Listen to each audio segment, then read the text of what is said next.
Assalamualaikum students. Today we are going to start our new chapter of Science and Technology Part 2, that is chapter number 7, Introduction to Microbiology. In previous video we have completed our third chapter, Life Processes in Living Organism Part 2. In that we have learned about the reproduction in unicellular and multicellular organisms and the types of reproduction. In this video, we are going to learn a new part, that is Introduction to Microbiology. Students, हमने हमारे पिछले साल यानी 9th standard में जो है microbiology का start हमने 7th स्टैंडर्ड से ही कर दिया था. What is microbiology? Microbiology is the science which deals with the study of microbes और माइक्रो ऑर्गेनिजम्स. खुर्दबीनी जानदारों के बारे में जिस साइंस में या जहाँ पर मालूमात हासिल की जाती है, साइंस की उस शाख को हम जो है माइक्रोबायोलॉजी या खुर्दबीनी हयातियात कहते हैं. हमने 9th स्टैंडर्ड में useful and harmful micro organisms के बारे में पढ़ा था. आपको याद होगा, यानी कारामत और यानी मुफीद और मुज़िर या फ़ायदेमंद और नुकसानदेह खुर्दबीनी जानदारों के बारे में हमने मालूमात हासिल की थी.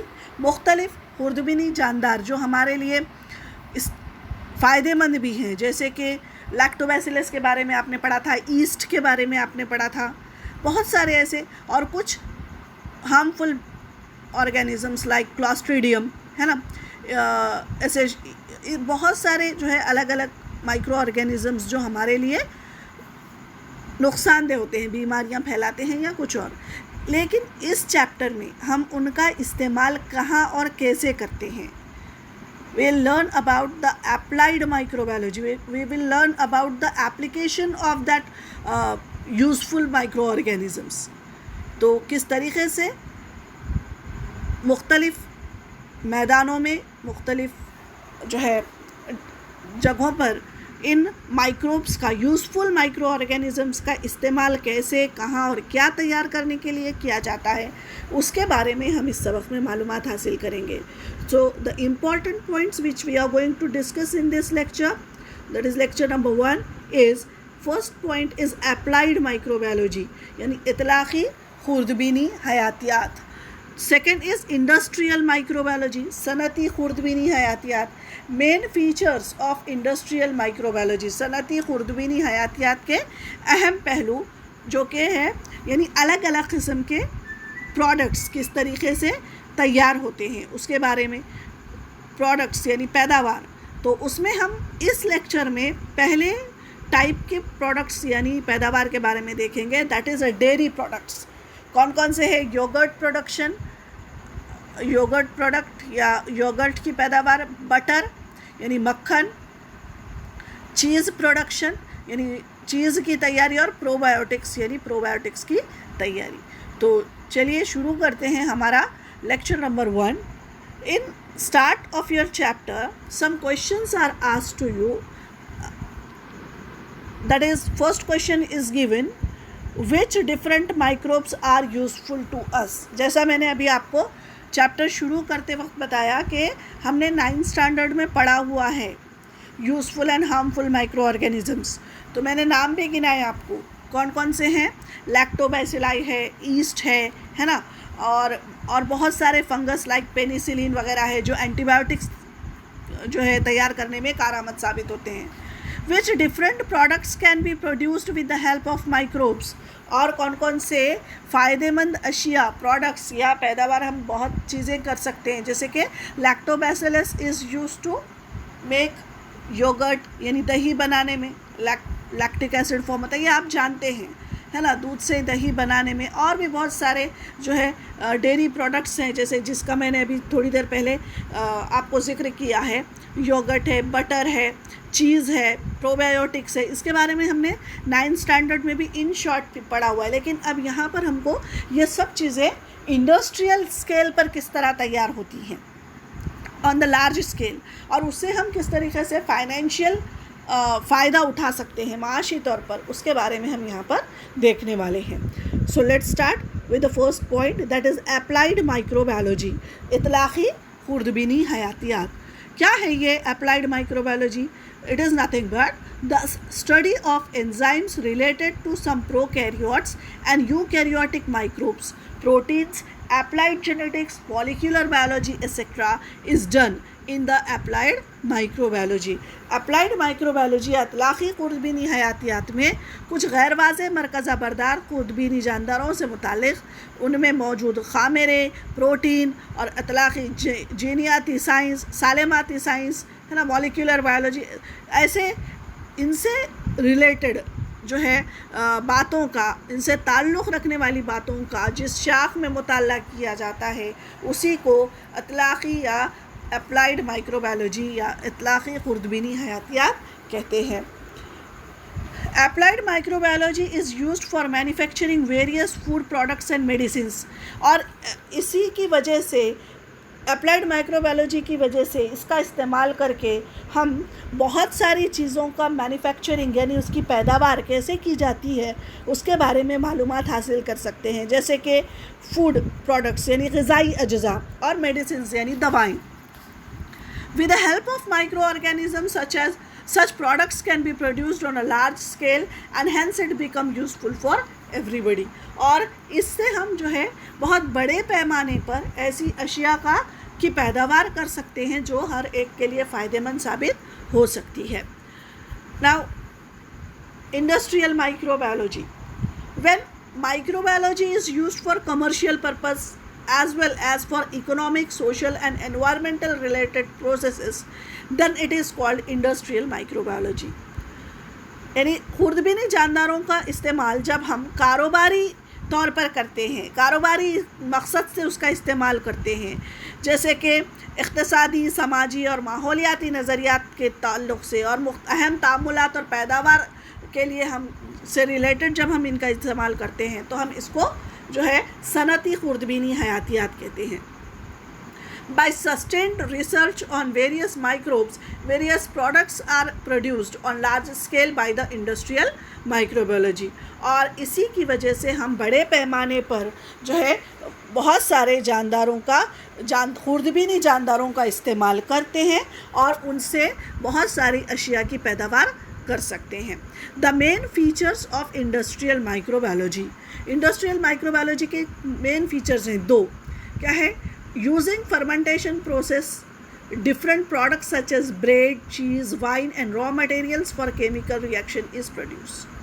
बहुत सारी अशिया का हम इस्तेमाल, फर्मेंटेशन प्रोसेस यानी फर्मेंटेशन यानी तख़मीरी अमल बग़ैर खुर्दबीनी जानदारों के अंजाम नहीं पाता.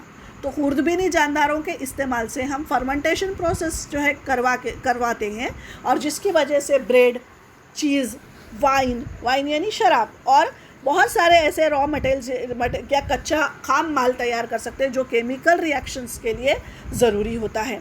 नेक्स्ट, ये तो फ़ायदेमंद चीज़ हो गई, यानी मेन फीचर. इंडस्ट्रियल माइक्रोबायोलॉजी कहाँ इस्तेमाल होता है? तो ब्रेड की तैयारी में, चीज़, वाइन, रॉ मटेरियल्स की तैयारी में. सेकेंड, और कहाँ इस्तेमाल करते हैं?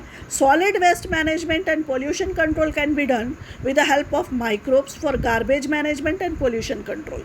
देखिए, अब यहाँ पर इसका इस्तेमाल हम माहौलियाती नुक्ते नज़र से भी कर सकते हैं इंडस्ट्रियल माइक्रोबायोलॉजी का. किस मकसद से?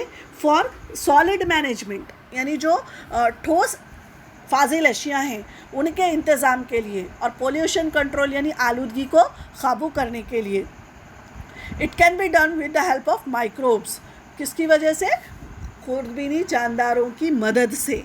फॉर गार्बेज मैनेजमेंट, गार्बेज यानी कचरे का जो मैनेजमेंट है, एंड पोल्यूशन कंट्रोल, और आलूदगी को हम काबू कर सकते हैं. Now we will see about different products which can be produce or manufactured by the help of industrial microbiology. There are such 4 products which we are going to learn in this chapter, that is dairy products, food products and other products and processes. कुछ हम जो है अमलियात यानी processes के बारे में भी जानेंगे जिसमें माइक्रोब्स का या खुर्दबीनी जानदारों का इस्तेमाल होता है। फर्स्ट, ये जो 4 आपके स्क्रीन पर नज़र आ रहा है, ये इनके बारे में आज हमको पढ़ना है, डेयरी प्रोडक्ट्स के बारे में।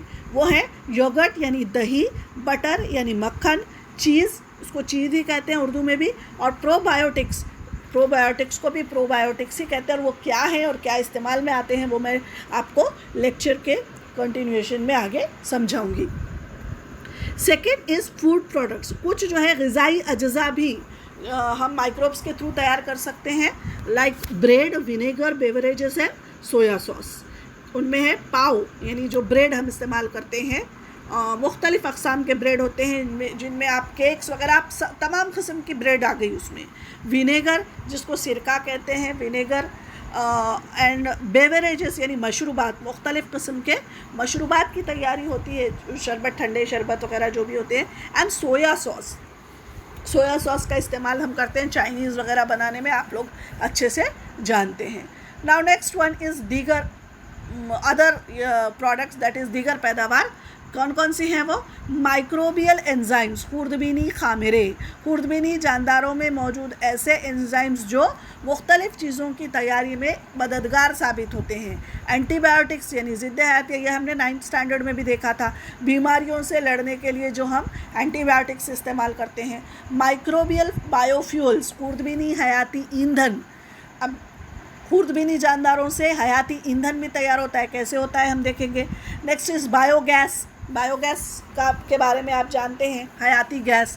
एंड कंपोस्टिंग, कंपोस्ट खाद या कंपोस्टिंग किस तरीके से होता है इसके बारे में हम नेक्स्ट लेक्चर में इंशाल्लाह देखेंगे। And next one is processes यानी मुख्तलिफ़ अमलियात जो कि हम खुर्दबीनी जानदारों की मदद से अंजाम देते हैं, जैसे कि माइक्रोबियल पोल्यूशन कंट्रोल, खुर्दबीनी जानदारों के तरीक़े से आलूदगी पर काबू पाना। लैंड फिलिंग यानी ज़मीन का भराव, जो वेस्ट सब्सटेंसेस है वो ज़मीन में कैसे भर दिए जाते हैं। सीवेज ट्रीटमेंट, गंदे पानी का हुस्न इंतज़ाम। एंड क्लीन टेक्नोलॉजी, सफाई की तकनीक। तो ये सब चीज़ें, ये सब पॉइंट्स को हम इस चैप्टर में पढ़ना है।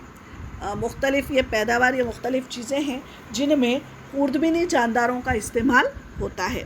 तो चलिए अब हम शुरू करते हैं। हमारा पहला जो पॉइंट है डेयरी प्रोडक्ट्स से, जिसके अंदर हम ये 4 चीज़ें कैसी तैयार होती हैं, उनके क्या फ़ायदे हमको होते हैं, उनके बारे में हम देखने वाले हैं। First is dairy product. Bye preparing various milk products one can preserve milk for a long time. यानी दूध को ख़राब होने से बचाने के लिए पुराने ज़माने से इसे मुख्तलिफ़ शक्लों में तब्दील किया, अलग अलग पुराने ज़माने से इसको अलग अलग शक्लों में उसको तब्दील किया जाता रहा है। Cheese, butter, cream, kefir, yoghurt etcetera are some important milk products. इसमें चीज़ है, मक्खन है, कैफिर, ये दूध दही जैसा ही जो है एक शय होती है जो बकरी के दूध से तैयार किया जाता है, इसको कैफिर कहते हैं। योगर्ट यानी दही और मुख्तलिफ़ चीज़ें जो है ये डेयरी की पैदावार में शामिल हैं। While making these products, water content and acidity of the milk is changed. Due to this, texture, taste, aroma and flavor are improved. यानी इसमें क्या किया जाता है, ये यानी डेयरी पैदावार के दौरान मुख्तलिफ़ चीज़ें तैयार करने के दौरान सबसे पहले दूध में मौजूद पानी को कम कर दिया जाता है, यानी ड्राइड फॉर्म में। नेक्स्ट वन, उसकी जो है तेज़ाबियत को कम ज़्यादा किया जाता है, और उसकी साख्त यानी दूध जो जिसका टेक्सचर जैसा है, जैसा दूध होता है पानी जैसा, बस कलर उसका वाइट होता है, उसकी जो है साख्त को तब्दील किया जाता है, उसमें जायका, दूध का जायका तब्दील हो जाता है, और खुशबू भी तब्दील की जाती है। यानी बिल्कुल दूध से नए अशिया तैयार होती है, नए जो है साख्त के साथ, नए जायके और नए खुशबू के साथ। तो क्या बेसिक प्रोसेसेस या बुनियादी अमल किए जाते हैं डेयरी अशिया की तैयारी में, वो हम देख लेते हैं। Basic process for production of milk products. First is pasteurization of milk, initially to eradicate other harmful bacteria. सबसे पहले दूध को पॉइस्चराइज किया जाता है ताकि उसमें जो हार्मफुल बैक्टीरिया या खुर्दबीनी जानदार हैं उनको मार दिया जाए। यानी दूध को एक ख़ास दर्जे हरारत तक, एक ख़ास टेम्परेचर तक गर्म किया जाता है, बॉईल किया जाता है बहुत ज़्यादा हाई टेम्परेचर और प्रेशर पर, ताकि उसमें मौजूद जो जानदार होते हैं, खुर्दबीनी जानदार कुदरती तौर पर जो उसमें शामिल हो जाते हैं, उन सबको पहले मार दिया जाता है, ख़त्म कर दिया जाता है, जो हार्मफुल हो सकते हैं। Next, later fermentation using lactobacilli. अब उसके बाद लैक्टोबैसिलाई जरासीम की मदद से लैक्टोबैसिलाई उसमें डाला जाता है, जिसकी वजह से लैक्टोबैसिलाई उस दूध के प्रोटीन का मतलब उसका फर्मेंटेशन करते हैं। और उस तख़मीरी अमल से क्या होता है, lactose sugar present in the milk get converted into lactic acid. सबसे पहले क्या होता है, दूध में कौन सा जो है प्रोटीन होता है, यानी उसमें कार्बोहाइड्रेट लैक्टोज नाम का होता है, lactose sugar is present. That lactose sugar is converted by the micro organisms into lactic acid. इसको क्या में लैक्टिक एसिड में तब्दील कर दिया जाता है।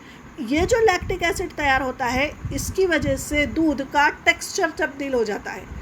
Lactic acid coagulated the milk proteins, और इसकी वजह से दूध में मौजूद जो प्रोटीन्स होते हैं वो मुंजमद हो जाए। कोएगुलेशन यानी मुंजमद होना, जमा होना।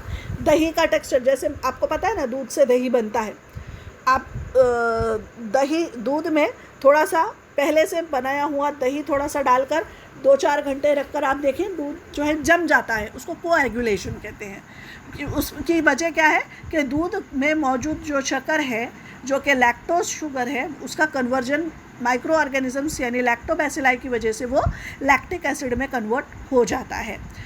And that is why the compounds with taste and flavour, different taste and flavour are formed, such as diacetyl having buttery flavour.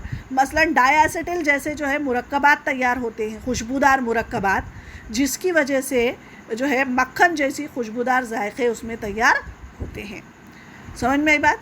तो इस तरीके से हमने बेसिक प्रोसेसेस पहले क्या क्या होते हैं ये तमाम के लिए लागू हैं, चाहे वो दही बनाने के लिए हो, मक्खन बनाने के लिए हो, प्रोबायोटिक्स बनाने के लिए हो, अलग अलग उसमें यही बेसिक प्रोसेसेस अपनाए जाते हैं। थोड़े से कम ज़्यादा इसमें अमलियात होते हैं। तो हम सबसे पहले देखते हैं योगर्ट प्रोडक्शन, यानी दही की पैदावार, योगर्ट बड़े पैमाने पर। इसको जो है ये योगर्ट को हम आम ज़बान में मेरे हिसाब से हम इसको जो है एक ख़ास नाम से जानते हैं।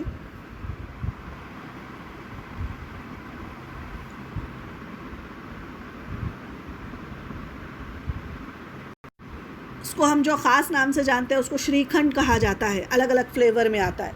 तो वो कैसे तैयार होता है देखते हैं।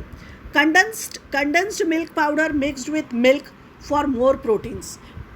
दूध में कंडेंस्ड मिल्क डाला जाता है। कंडेंस्ड मिल्क यानी उसमें ऑलरेडी जो है मिठास मौजूद होती है।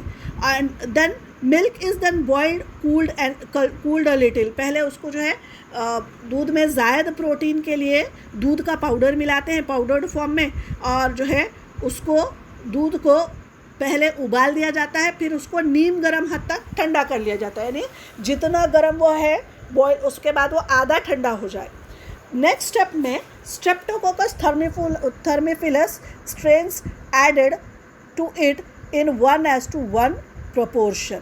अब इसमें स्ट्रेप्टोकोकस थर्मोफिलस और लैक्टोबैसिलस डेल्ब्रोकी, यानी ये 2 किस्म के माइक्रो ऑर्गेनिज्म हैं, ये दोनों को 1:1 यानी दोनों को बराबर मसावी निस्बत में उसमें मिलाया जाता है। स्ट्रेप्टोकोकस का काम है formation of lactic acid. Streptococcus क्या करते हैं, लैक्टिक एसिड तैयार करते हैं। उस लैक्टिक एसिड से प्रोटीन क्या हो जाता है, जेल आउट यानी मुंजमद हो जाता है, जैसे दही का, एंड योगर्ट बिकम्स डेंस, और जो दही है वो योगर्ट है वो गाढ़ा हो जाता है। फोर्थ स्टेप में लैक्टोबैसिलाई जो है उसमें मिलाया जाता है, और जो लैक्टोबैसिलाई जो मिलाते हैं उसकी वजह से formation of acetaldehyde like compounds, अभी मैंने इससे पहले भी बताया कि एसिटाल्डिहाइड जैसे मुरक्कबात तैयार करते हैं, जिसकी वजह से it gives characteristic taste to yogurt, जिसकी वजह से जो खटा और मीठा टेस्ट होता है वो दही को हासिल होता है, मखसूस दही वाला जायका उसको हासिल होता है। Yogurt mixed with various fruit juices impart different flavours, और उसमें मुख्तलिफ फलों का रस मिला दिया जाता है, जैसे कि स्ट्रॉबेरी और बनाना और अलग अलग किस्म के यानी मैंगोज वगैरह, तो जिसकी वजह से उसको उसका फ्लेवर, तो हम उसको स्ट्रॉबेरी फ्लेवर योगर्ट, बनाना फ्लेवर्ड योगर्ट, जैसे आइसक्रीम्स के अलग अलग फ्लेवर होते हैं वैसे योगर्ट के भी अलग अलग फ्लेवर्स होते हैं। Next, if that yogurt is pasteurized, then it increases the shelf life of yogurt and its probiotic property। यानी अगर इस योगर्ट को फिर से पॉस्चराइजेशन किया जाए तो वो उसकी शेल्फ लाइफ यानी वो लंबे अरसे तक रहता है, ख़राब नहीं होता, क्योंकि उसको हवाबंद डब्बों में रखा जाता है, तो वो ज़्यादा दिनों तक ख़राब नहीं होता और बहुत लंबे अरसे तक उसको इस्तेमाल किया जाता है। और उसके प्रोबायोटिक खुसूसियात यानी वो जो हमारी आंतों में जो लोग उसको खाएंगे तो उनकी आंतों में वो क्या करेगा, उसके डाइजेशन को इम्प्रूव करेगा और उसमें मौजूद जो हार्मफुल माइक्रो ऑर्गेनिज़म्स है उनको ख़त्म करने की जो खुसूसियत होती है उसको प्रोबायोटिक कैरेक्टरिस्टिक कहते हैं।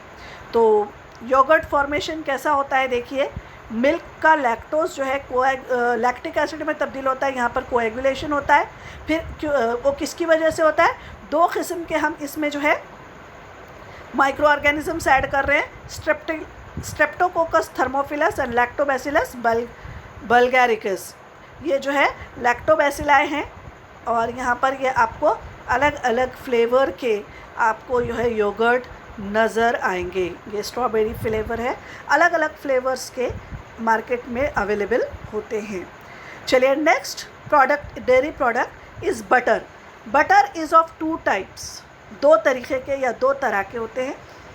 स्वीट क्रीम पहला होता है, स्वीट क्रीम, और सेकंड होता है कल्चर्ड यानी ये जो स्वीट क्रीम बटर होता है वो अलग किस्म का, और कल्चर्ड जो होता है उसको इंडस्ट्रियल पैमाने पर तैयार किया जाता है।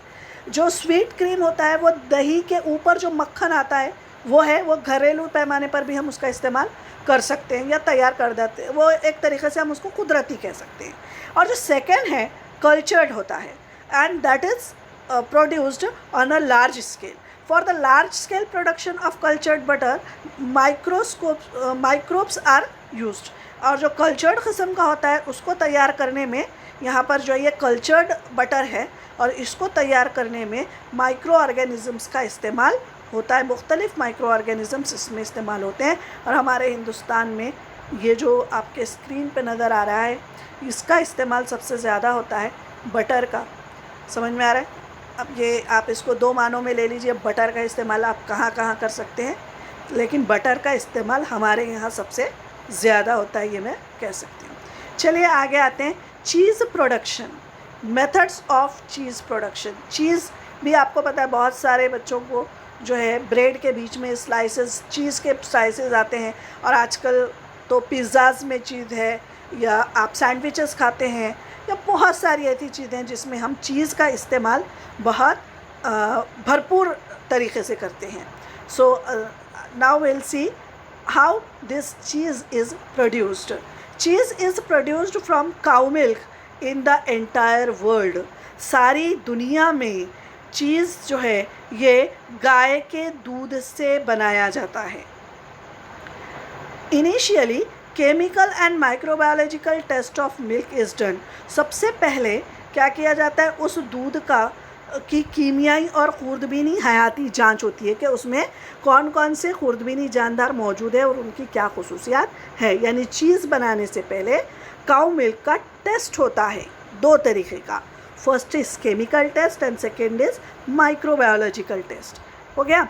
Next one is Lactobacillus lactis and Lactobacillus cremoris and Streptococcus thermophilus, ये plus colours are added to the milk. यानी सेकेंड स्टेप में लैक्टोबैसिलस लैक्टस, लैक्टोबैसिलस क्रीमारिस और स्ट्रेप्टोकोकस थर्मोफिलस नामी खुर्दबीनी जानदार के साथ साथ जो है रंग में खुर्दनी रंग यानी खाने के रंग मिलाए जाते हैं, जो भी रंग उसमें चाहिए।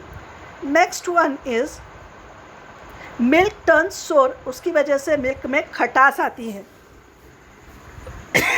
उसके बाद वे कहते हैं छाछ को, यानी जो दही में मौजूद होता है पानी, उसको अलग करना जो है। Whey is remove to make milk dense, और उसमें से जो है योगर्ट में जो खटास आ जाती है, उसके बाद उसको सबसे पहला काम होता है उसमें से वाटर रिमूव करना।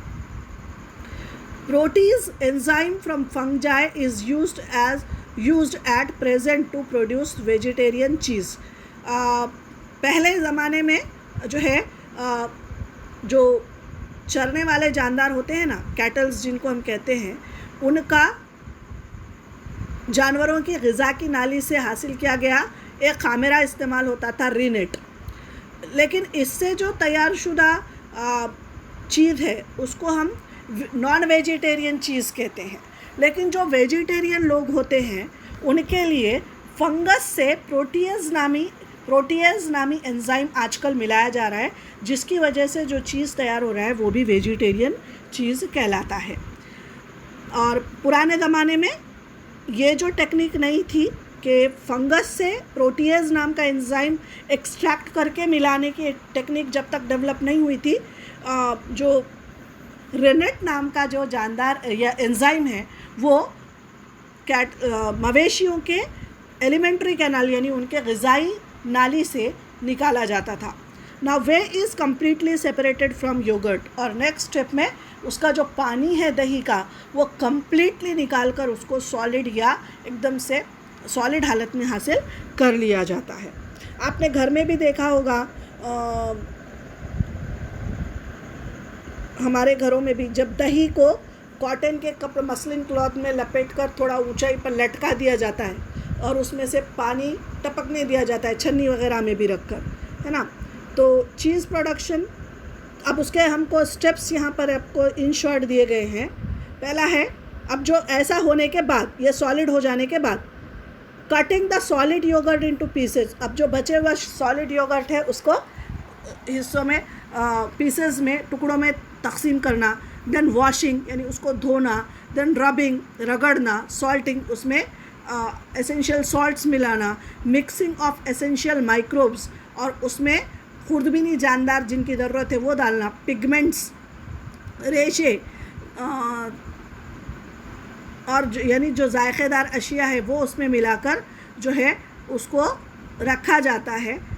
उसमें फ्लेवर्स डाले जाते हैं अलग अलग, and then cheese is pressed and cut into pieces, और फिर उसको प्रेस्ड किया जाता है, वज़नी चीज़ों के अंदर उस नीचे उसको दबा कर रखा जाता है और फिर उसको पीसेस में कट करा जाता है, and it is stored for ripening, और पकने के लिए रख दिया जाता। पकने के लिए यानी जैसे पुख्तगी लाने के लिए कहा जाता है कि जितने दिनों तक उस चीज़ को रखा जाएगा उतनी अच्छी चीज़ तैयार होती है। यहाँ पर आपके स्क्रीन पर अलग अलग टाइप के चीज़ हैं, मोज़रेला चीज़ है, बहुत सारे अलग अलग किस्म के चीज़ आपने नाम सुना होगा। कुकरी जो शोज़ आते हैं उसमें भी अलग अलग चीज़, आजकल चीज़ का इस्तेमाल मैंने जैसे कहा है बहुत ज़्यादा इस्तेमाल होता है। उसमें यहाँ पर फर्मेंटेशन के लिए मुख्तलिफ उसमें माइक्रो ऑर्गेनिज़म्स यूज़ होते हैं। Now next one is probiotics. Probiotics क्या हैं और वो हमारे लिए कैसे फ़ायदेमंद है वो देखते हैं। Milk products containing active bacteria such as lactobacillus acidophilus, lactobacillus casei, bifidobacterium bifidum etcetera form probiotics. मुख्तलिफ़ किस्म के माइक्रो ऑर्गेनिज़म्स या एक्टिव बैक्टीरिया जिसमें फ़ाल बैक्टीरिया जिंदा, जैसे कि lactobacillus acidophilus, lactobacillus casei, bifidobacterium bifidum वगैरह जैसे जो जानदार ऐसी ग़िज़ाई अशिया में हासिल होते हैं जो दूध से तैयार होते हैं, और उन्हीं को हम प्रोबायोटिक्स कहते हैं। From all the above microbes help in maintaining the intestinal bacteria which help the digestion। ये हमारे ग़िज़ा जिस्म की आंत में खुर्दबीनी जानदारों को मुतवाज़न रखते हैं और हमारे हाज़मे में मददगार साबित होते हैं। They also decrease the harmful bacteria such as Clostridium Clostridium जैसे जो ख़तरनाक बैक्टीरिया होते हैं जो हमारे अंदर जो है बीमारियां पैदा कर सकते हैं, उनको ख़त्म करने की सलाहियत भी इन प्रोबायोटिक्स में होती है। कौन कौन से प्रोबायोटिक्स प्रोडक्ट्स हैं जो अवेलेबल हैं? Various products are called as probiotics such as yogurt, kefir, या इसमें सौर क्रॉट यानी पिकल ऑफ गार्बेज, कैबेज यानी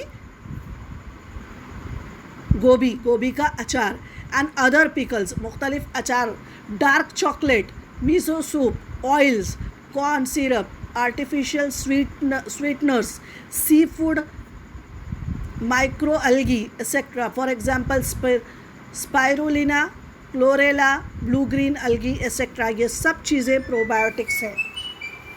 अब इनके क्या बेनिफिट्स हैं, हमें क्या फ़ायदा पहुंचाते हैं?